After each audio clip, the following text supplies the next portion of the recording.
का महात्म्य। 8वां अध्याय। जिसकी दया से सरस्वती भाव रही उपजाए, कार्तिक महात्म का कमल। लिखे 8वां अध्याय। नारद जी बोले, अब मैं कार्तिक व्रत के उद्यापन का वर्णन करता हूँ, जो सब पापों का नाश करने वाला है। व्रत का पालन करने वाला मनुष्य कार्तिक शुक्ला चतुर्दशी को व्रतों की पूर्ति और भगवान विष्णु की प्रीति के लिए उद्यापन करे। तुलसी के ऊपर एक सुंदर मंडप बनवावे, उसे केले के खंभों से संयुक्त करके नाना प्रकार की धातुओं से उसकी विचित्र शोभा बढ़ावे। मंडप के चारों ओर दीपकों की श्रेणी सुंदर ढंग से सजाकर रखे।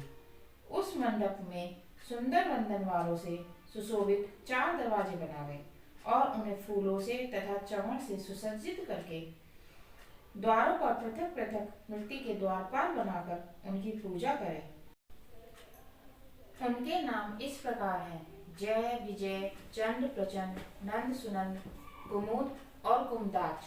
उन्हें चारों दरवाजों पर 2-2 के क्रम से स्थापित कर भक्ति पूर्वक पूजन करें। तुलसी की जड़ के समीप 4 अंगों से सुशोभित सर्वतोभद्र मंदिर बनावे और उसके ऊपर पूर्ण पत्र तथा पंचरत्न से संयुक्त कलश की स्थापना करे।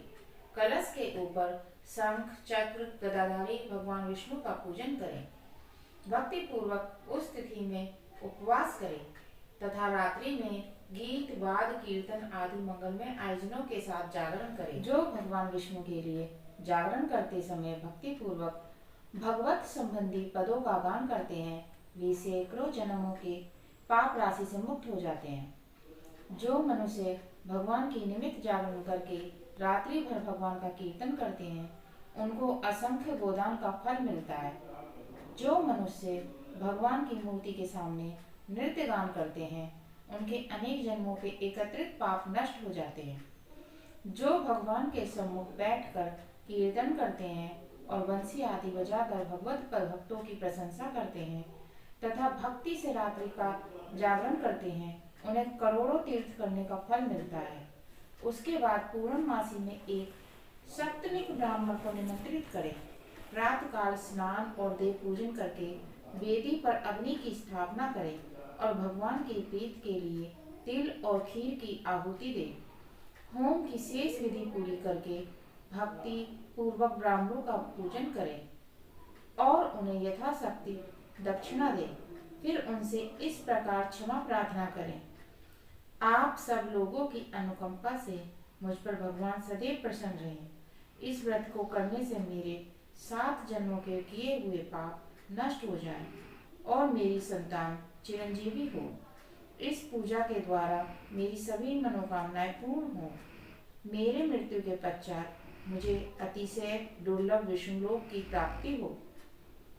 पूजा की समस्त वस्तुओं के साथ गाय भी गुरु को दान में दे। उसके पश्चात घर वालों और मित्रों के साथ स्वयं भोजन करें। भगवान द्वादशी तिथि को शयन से उठें, त्रयोदशी को देवताओं से मिलें और चतुर्दशी को सबने उनका दर्शन एवं पूजन किया। इसलिए उस तिथि में भगवान की पूजा करनी चाहिए। गुरु की आज्ञा से भगवान विष्णु की स्वर्णमयी प्रतिमा का पूजन करें। इस पूर्णिमा को पुष्कर तीर्थ की यात्रा श्रेष्ठ मानी गई है। कार्तिक माह में इस विधि का पालन करना चाहिए। जो इस प्रकार कार्तिक के व्रत का पालन करते हैं, वे धन्य और पूजनीय हैं।